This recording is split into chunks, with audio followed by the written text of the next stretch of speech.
Hello, and welcome back to Sarah's Variety Show. This week, in honor of preparing for the Valentine's Day celebrations that we have going on with Show the Love, and preparing for the holiday coming up this Sunday, February 14th, we're going to go over some classic Hollywood couples. Classic Hollywood was the epitome of class and sophistication and gave the world an array of iconic and memorable stars. Many of these beloved figures found love in Tinseltown and became the subject of media fascination. Let's take a look at the top 10 iconic couples of old Hollywood. First up,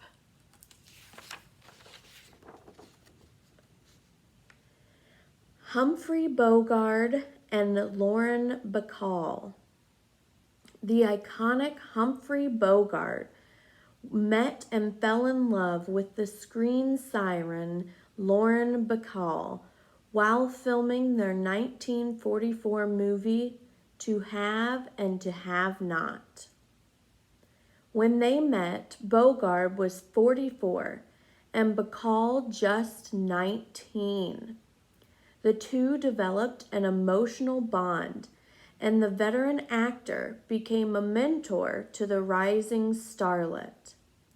He was still married to his wife, Mayo Mathot, when a love affair began. The pair would exchange passionate love letters during this period. Bogart and Bacall would reunite once more on the screen, appearing together in The Big Sleep just months after completing To Have and Have Not. Bogart felt torn between his new love and his sense of duty to his marriage, but ultimately filed for divorce in February 1945. He and Bacall married in a private ceremony on May 21st, 1945. Together, the couple would appear in two more films, Dark Passage and Key Largo, and became one of Hollywood's most glamorous marriages. Bacall gave birth to a son in 1949 and a daughter in 1952. Sadly, Humphrey passed away from esophageal cancer in 1957 at the age of 57. In her memoir, Bacall wrote of their love, "No one has ever written a romance better than we lived." Next up,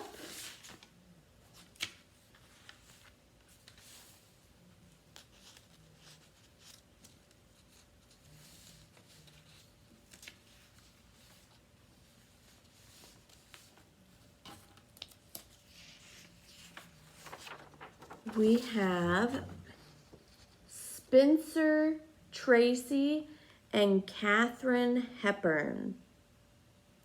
One of the most beloved romances in Hollywood actually was a very strange and controversial basis. Seasoned actors Spencer Tracy and Katharine Hepburn began a lifelong love affair in 1941 while Tracy was still married. He had been with Louise Tracy since 1923, yet their romance was troubled and marred by separations and extramarital affairs. After falling for Hepburn during the production of the 1941 film Woman of the Year, The two developed a relationship that would last until his death 26 years later. Though Tracy wanted to conceal his relationship with Hepburn from his wife and the public, it was an open secret in Hollywood. Neither the actor nor his wife ever pursued a divorce despite their estrangement.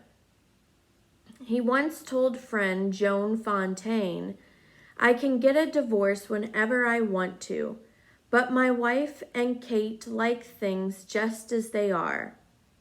Hepburn never fought for marriage, and the two would share the screen multiple times throughout their love affair. She cared for him when his health deteriorated. Tracy died from a heart attack at age 67. When asked why she stayed with the actor so long despite the nature of their relationship, Hepburn once said, "I honestly don't know. I can only say that I could never have left him."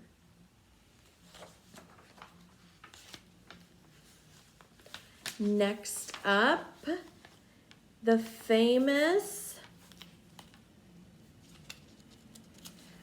Marilyn Monroe and Joe DiMaggio. 20th century icon Marilyn Monroe was no stranger to romance, but arguably her most publicized relationship was with legendary baseball player Joe DiMaggio. It was the all-American romance to fans everywhere. The tall, handsome sports hero and glamorous and beautiful Hollywood superstar. The tabloids and media loved to document their passionate yet volatile relationship. The two began dating in 1952 after DiMaggio asked an acquaintance to arrange a dinner date with Monroe.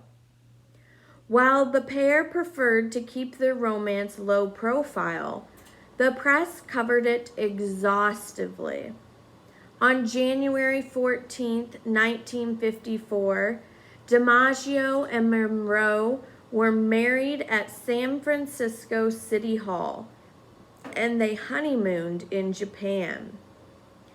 Their marriage was marred by the baseball player's discomfort over his wife's sexy image. He wanted her to settle down and start a family. Monroe famously stood over a subway grate with the air blowing up her skirt for her film, The 7-Year Itch.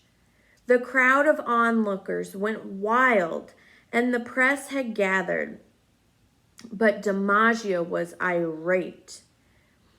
Just jealousy and difference of opinion ultimately led to their divorce on October 1954, just 274 days after they were married. The two were said to have reconciled in 1962 and were close to marrying once more. Sadly, the blonde bombshell died of an alleged drug overdose in 1962. DiMaggio sent roses several times a week to her grave for the next 2 decades. His last words before he passed away in 1999 were reportedly, "I'll finally get to see Marilyn." Next up, the icons, Frank Sinatra and Ava Gardner. The blue-eyed crooner Frank Sinatra and sultry actress Ava Gardner were one of Hollywood's most infamous couples. During the time, Sinatra was still married to wife Nancy when they began secretly dating. Before they had even met, the actor saw a photo of Gardner and told friends, "I'm going to marry that woman." A few days after Nancy finally granted Sinatra a divorce in 1951, he made his words come true and married Ava Gardner. The duo were notorious for their intense drinking and arguing, even more so for their passionate making up. Their arguments were reportedly due to Gardner's growing fame and Sinatra's frustration with being out of work. Sinatra experienced a very dark period during their marriage due to his decline in popularity. Rumors even swirled he had attempted suicide at least 3 times, which were later confirmed by Gardner. The actress also revealed she had 2 abortions during their marriage, feeling that it was too rocky to provide a stable home life. The two continued their volatile behavior, cheating on one another and ultimately separating. They divorced in 1957, though remained in love and called each other the love of their lives. When she passed away in 1990 of emphysema, Sinatra wept uncontrollably. Friends of the actor said he never quite got over Ava.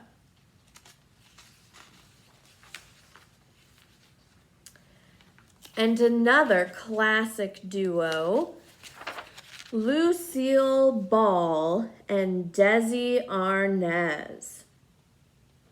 Beloved comedy duo Lucille Ball and Desi Arnaz met and fell in love while filming the stage hit Too Many Girls.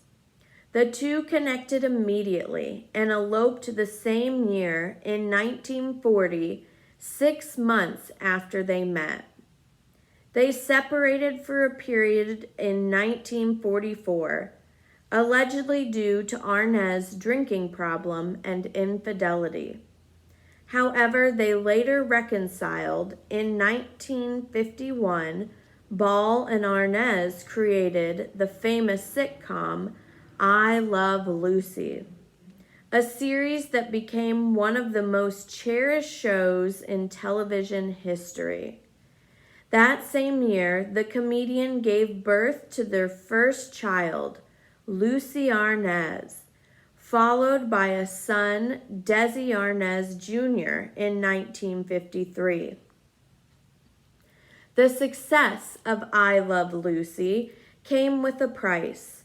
Arnaz felt immense pressure from running a production company and felt insecure being married to a huge star like Ball.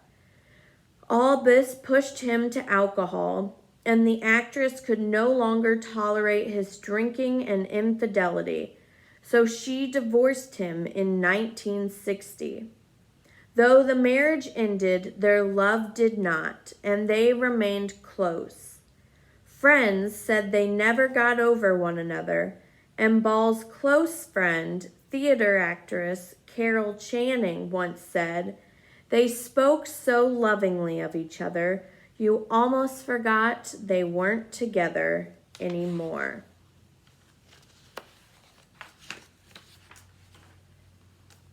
Next up,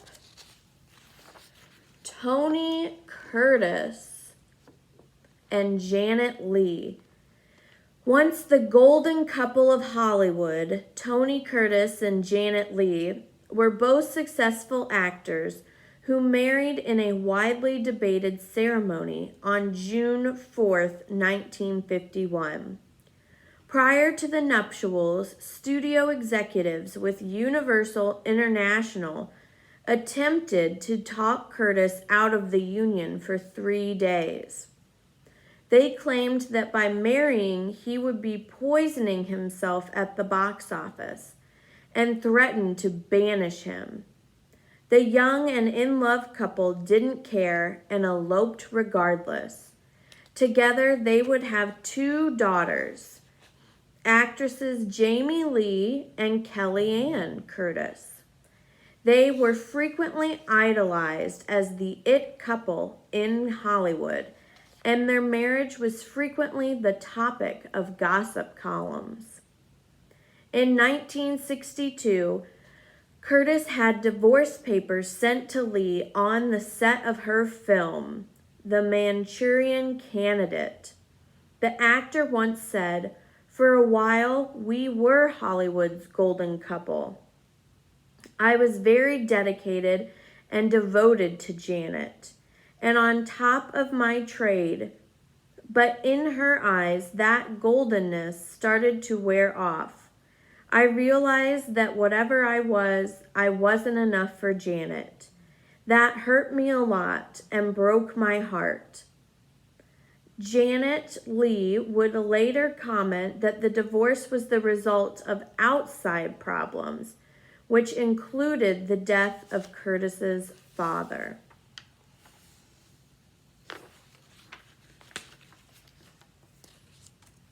The elegant Elizabeth Taylor and Richard Burton.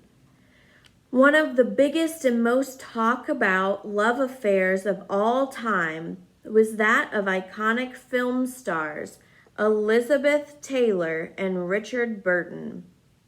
The two met while filming Cleopatra together in Italy in 1961 and began an affair as both were still married. The scandal caused the two to be condemned for erotic vagrancy by the Vatican, and it was heavily covered by the media. After divorcing their spouses, the duo were wed in a private and low-key ceremony on March 15, 1964. During their first marriage of 10 years, they became Hollywood's most talked about couple and were dubbed Liz and Dick. They appeared in an impressive 11 films alongside each other. The two led a jet-set and lavish life together, and there were constant reports of affairs and even rumors of an open marriage. They divorced for the first time in 1974, but ultimately reconciled and remarried on October 10, 1975. The second marriage only lasted a year, ending in divorce in July 1976. Taylor and Burton's relationship has been heavily regarded as the marriage of the century. The violet-eyed beauty would later say, "After Richard, the men in my life were just there to hold the coat, to open the door. All the men after Richard were really just company." Next up, Natalie Wood and Robert Wagner. Hollywood heavy hitters Natalie Wood and Robert Wagner began a romance when Wood just hit 18 years old and Wagner was 26. The actress had a long-time crush on the handsome leading man, and for her 18th birthday, she went on a studio-arranged date with Wagner. A year later, on December 28, 1957, the two were joined in holy matrimony, in nuptials deemed the glittering union of the 20th century. Wood once said in a 1976 interview, "I was 10 and she was 18 when I first saw him walking down a hall at 20th Century Fox. I turned to my mother and said, 'I'm going to marry him.'" The wedded bliss lasted for 5 years, as the two would divorce for the first time in 1962. During this 10-year separation, both actors married, had a child, and divorced before once again returning to each other. They reconnected at a dinner party and began regularly talking on the phone again. The duo shocked the world when they attended the Oscars together in 1972 and married once again on July 16, 1972. They had a daughter in 1974 and remained together until her tragic death in 1981. Events surrounding her death by drowning remain controversial, with suspicion even falling on her husband for some time.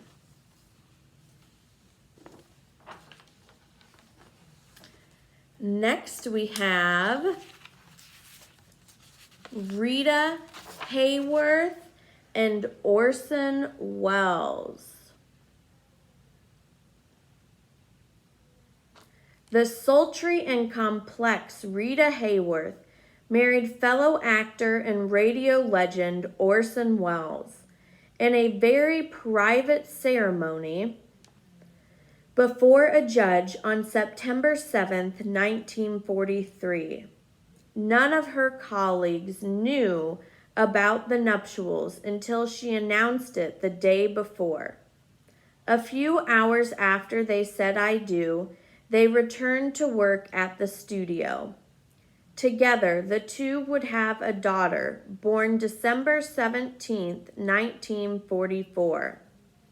Though the media was invested in the pair, their romance struggled heavily and ultimately fizzled out. Hayworth would later say that Welles did not want to settle down, straining their marriage. On November 10, 1947, she was granted a divorce that was finalized the following year.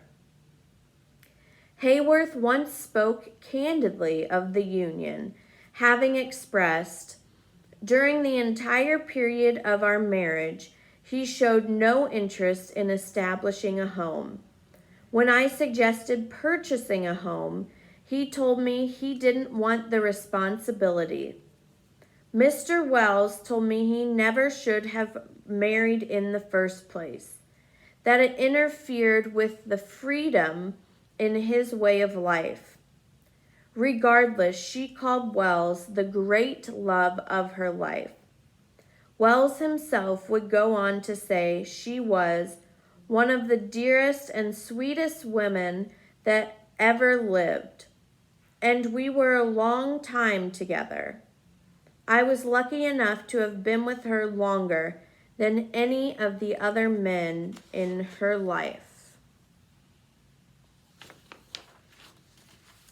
And rounding up the 10 old Hollywood couples is Vivien Leigh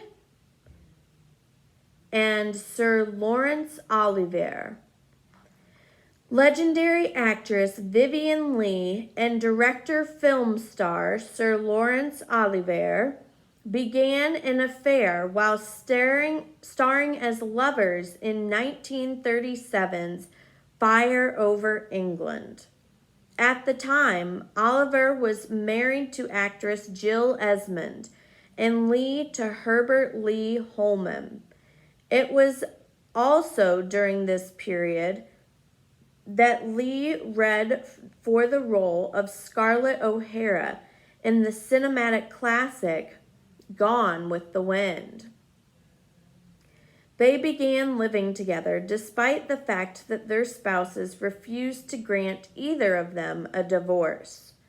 In February 1940, Esmond agreed to divorce Olivier and Lee Holman Leigh.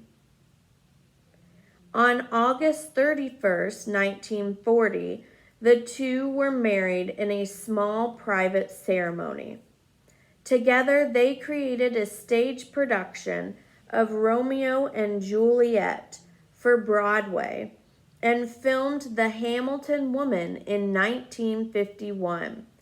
Lee had many bipolar breakdowns throughout the marriage due to her depression and a miscarriage. She would have an affair with co-star Peter Finch and later actor Jack Merval in 1958. They divorced in 1960, and Oliver once reflected on her mental illness and their marriage. Throughout her possession by that uncannily evil monster, manic depression, with its deadly, ever-tightening spirals, she retained her own individual canniness, an ability to disguise her true mental condition from almost all except me, for whom she could hardly be expected to take the trouble. Thank you for joining us today on this journey down memory lane of some iconic Hollywood couples. As we prepare for Valentine's Day, I hope you all will take the time to share your love story with us and share the love around Prairie Lakes by showing the love and sending Valentine's Day in all of the bags that we have out. If you need them to be delivered, just put them outside in the little cubby that the handrail makes outside your door, and we'll be happy to get Cupid to deliver those for you. We hope you have a great rest of your day, Prairie Lakes. Bye. See you next time.